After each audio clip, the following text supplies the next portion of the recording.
All right, so here's the old C10 that Zach has been working on. It looks awesome. I love this color. This was actually a long bed truck that was cut down, but they did a great job. I can hardly see any scars or anything in this. It looks awesome. So Zach laid out the front all the way with cup lowers, and he used the Simple guide to cut out the inner fender, and then he's got the GMSS inner fender covers that are on the website, and also the Simple shocks. This whole front end looks great. So this is something new. We've never bagged one with the inline 6 before, so there's a whole situation with the headers, having to shorten those and tuck them up into the frame, but they did a good job taking care of that. This thing looks awesome. Can't wait to see it on the ground. On the rear, though, he just did a mini notch from Tinworks with the rear airbag bracket kit. He actually designed his own compressor brackets for the side of the frame. I'll link those in the description. You can see the RS logo on there, RSR logo. So now what we're going to do is take these AIRLIFT 3H height sensors. We're going to make a bracket for the inside of the frame here and mount the sensor and then mount it down on the trailing arm. And that's kind of how the sensors are going to work on the back. And then the front will be mounted on the frame and then on the lower control arm. So it's going to be tight up here in the front, but we're going to make some little L brackets. I need to pull everything out of the box and see what we're working with. Then we'll make some little brackets, install it, and then we will test it out. Again, this is my first time doing this, so we will figure it out. Whenever you get the AIRLIFT 3H, it comes with this box of all the components that you'll need. We'll go through these instructions here in just a second. I just wanted to show you what comes in the box here. We've got the actual air sensors themselves. So whenever you're installing these on the frame, they just mount into the frame. You've got your connector that plugs in, and then this is what you adjust. It's going to come with little rods that you attach to the trailing arms or the 4-link or lower control arms, whatever you're doing, front and back. It comes with 4 of those. So as you can see, the arm here is plastic, and these work great, but Porterbuilt also offers a billet one that bolts in with these 3 screws. So if you just want to beef this up a little bit, you can buy the Porterbuilt arms. They also make brackets for this for their tubular control arms and 4-link. So check those out. I'll have those available on the website soon. I'm working with Porterbuilt right now on the 60. So be on the lookout for all the Porterbuilt stuff to be on my website. Comes with these spacers for the frame. This will space the sensor out from the frame a little bit. And it has a bunch of different bars. Let me take one of these out of the bag just to show you. Here's the bars that you're going to use to mount, and these bolt into the actual arm itself and then down into the trailing arm or whatever, and this is what will adjust the height sensor. So what you're going to do is have a bracket or one of the screws that comes with the kit in this lower part, and then mount this to the upper, and this, when you go up and down, it's going to pull your lever and adjust your ride height. And here is the connector. So on the 3P, you might have noticed in my old videos where these connect into the harness, there's a plastic piece that's covering them because you don't plug this in. So these just connect to the 3P normally, but when you plug these in, it turns it into the 3H. That allows you to have the connectors that are on all the sensors. So it's really easy. You're just running 4 more wires and mounting the sensor up and then adjusting it. That's pretty much it here. So now what I want to do is go ahead and take one of the sensors, get one of the rods, and just kind of mock it up on the frame. Just start mounting it different places and see where we can get the best fitment for it. Let's go ahead and read through the instructions here just to make sure I'm not doing anything stupid.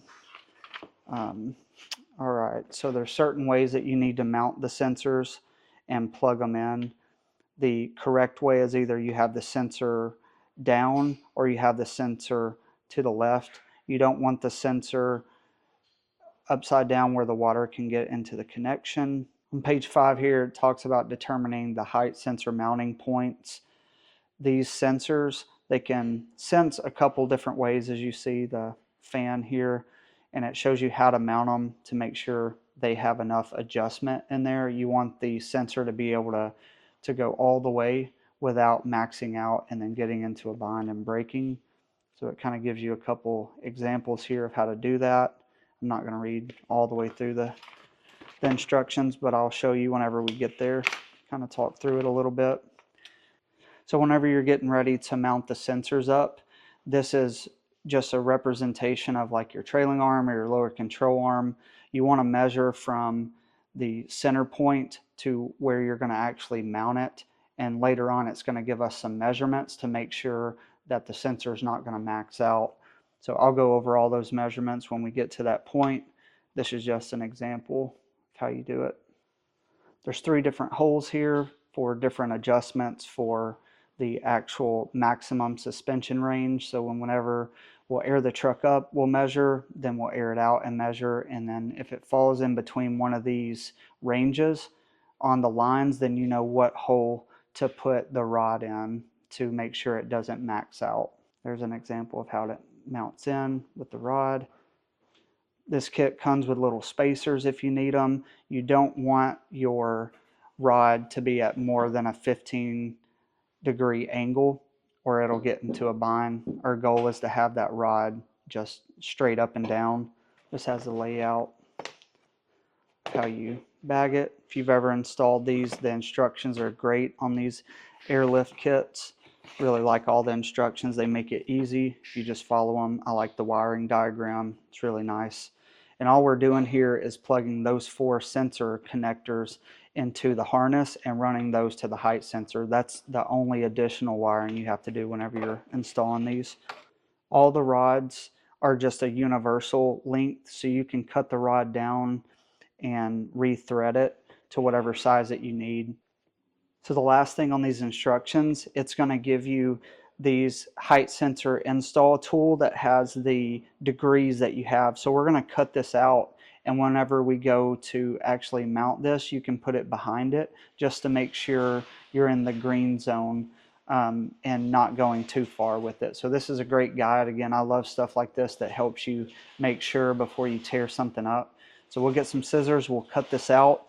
I'm going to take this bracket over to the truck and then start looking at different positions to mount it. Zach is fabbing up some brackets that are going to go on the inside of the frame to mount the sensor to. Like, so does everybody else. Make it happen. So as Zach makes that bracket here, I'm just going to talk through this a little bit more. We're mounting that bracket on the inside of the frame. This sensor is going to mount to that bracket, and then this rod is going to go down onto the trailing arm. We're going to have a little L bracket that the bottom of this rod mounts to. And this is all the way aired out, so that's why this sensor is pushed up, and that's what you want, because whenever we put air in it, it's going to pull it down like this, and then that's how it's going to know up and down on the trailing arm right there. So once we get the bracket there, then we can measure how much travel the trailing arm has from all the way lifted to all the way down, and then we'll know what hole to put this rod in. I'm hoping that we can adjust it to go in this last hole because it seems to fit real good here. But if we have to go into one of the other holes, we might have to cut down the rod here. We just want to make sure that at full travel, this isn't maxing out and it's staying within that degree that we want that's on the guide.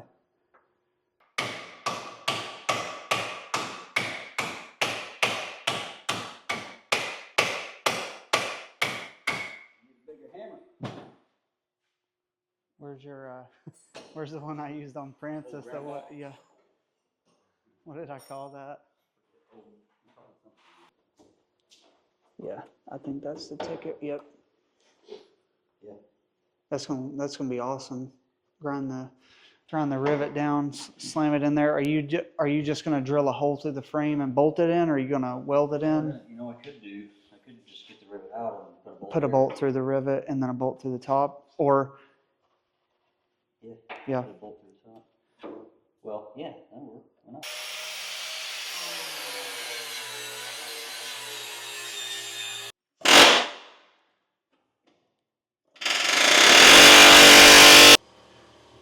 we got the rivet out of there. We're going to use that rivet hole to drill in through the bracket to mount the bottom of the bracket in here. We measured those out about 3/4. So he's going to cut 4 of those for the front control arm and the back trailing arms, and that's going to be our bottom bracket.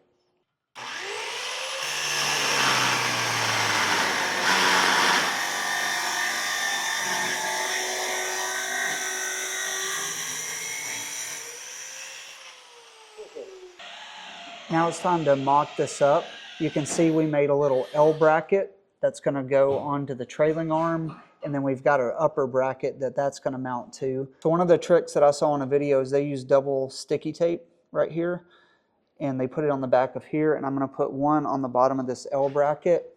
That way I can kind of stick it in the place that it needs to go and test it, and then drill the holes and bolt it in if everything lines up correctly.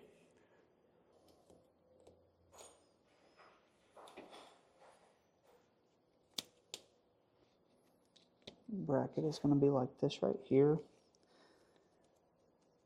And then I'm going to go ahead and slide this little gauge right in here.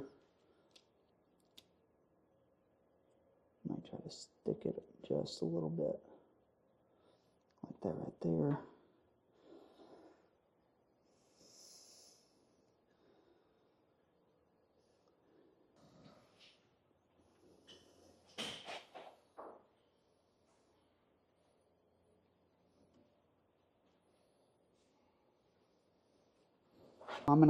It's within the range right now, exactly how it is, but the deciding factor is going to be whenever we air up the truck to see if it stays within the range when we air it up.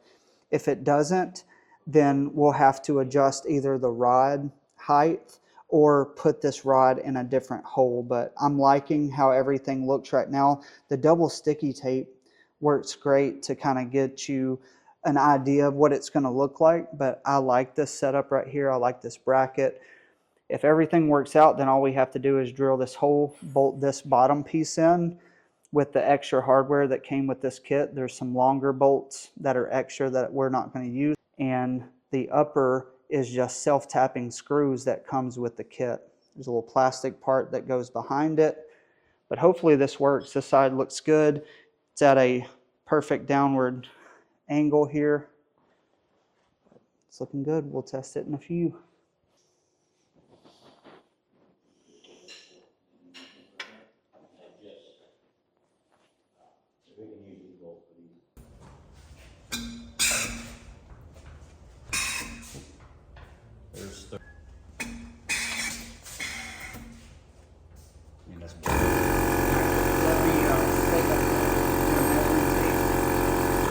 You get the highest measurement and then we'll air it out again, get the lowest measurement and see how much travel we have. Right now I can see quite a bit of travel in this right here.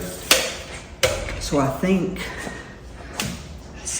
if this is angled,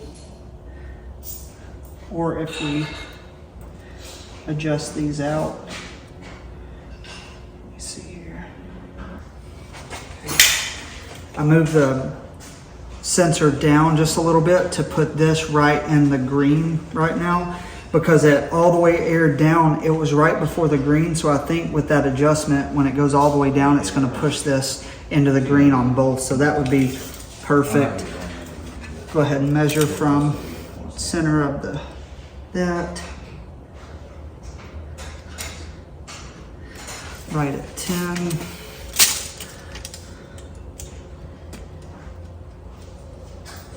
You see that's right at the green before it's at the max.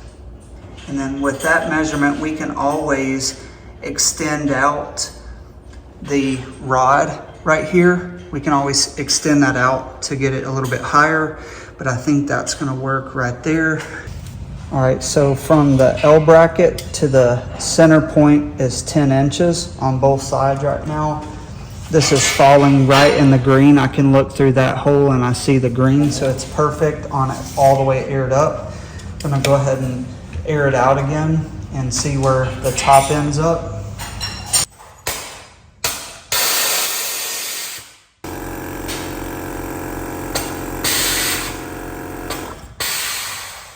As you saw on the video there, green all the way up, green all the way down. It's good. I'm going to go ahead and give you a measurement in case you're doing it like this.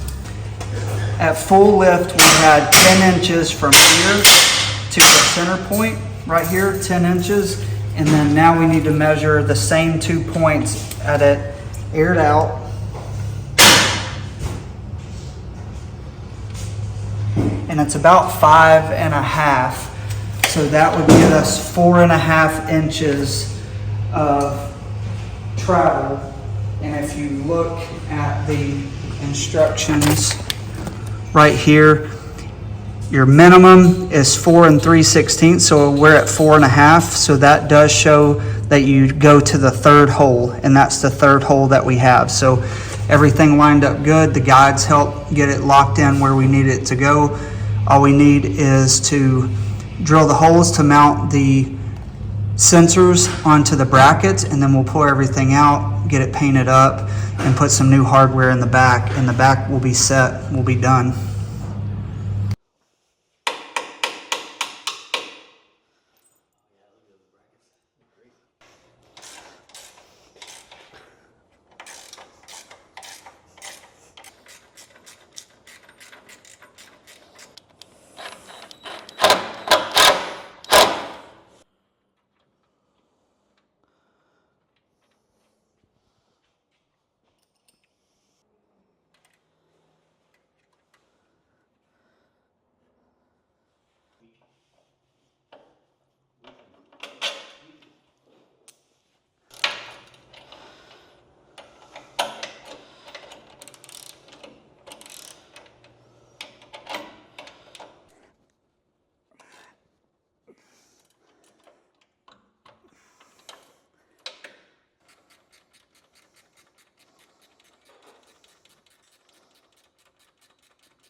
All right, so here's what I got going on right here. Mounted that up top, right there. That's all the way up. And then I mounted this down here. It's at a little bit of an angle, but I don't think it's 15 degrees.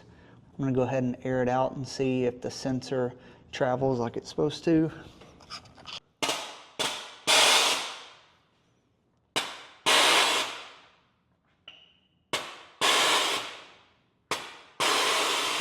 Whenever I was mounting the brackets in the front, I used a little hole in the frame there as a guide. I mounted it directly over that hole because it put the rod right where it needed to be, where it's not hitting the tie rod or any of the steering linkage, and cleared the upper control arm mount there. Whenever you're mounting the front sensors, you'll just want to make sure that everything clears. There's a couple different places you could mount the height sensor. You could do it on the back side, but you have to deal with the shocks and the brakes and all that. So I found the front to be much easier. But just go ahead and bolt everything in, make sure the rod clears.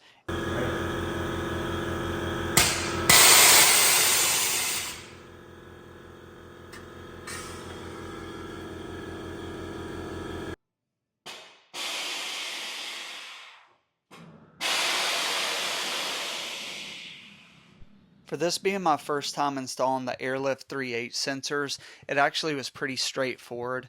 Once I messed with the back and got the angles correct and understood exactly how they worked, and the front wasn't that hard. It's just finding a good position to mount the sensors, that way they don't get in a bind and everything works correctly. If you're on the fence about which setup to go with, the 3P or the 3H, there's just a couple different benefits to each. With the 3P, it is very much just plug and play. It goes by pressures. You don't have to mount all the different height sensors and all that kind of stuff. With the 3H though, it's going to allow you to set specific heights for the truck. So no matter how much weight is in the truck or how much pressure is in each bag, it's going to go by the height that you set. Where the pressures, if you've got a passenger in the car, that's going to adjust the pressures to different than what you have set. So that could become an issue where one side of the truck is sitting lower with a passenger or with it loaded down in the back. With the 3H, it doesn't matter how much pressure is in the bag, it's going by the actual height of the height sensor.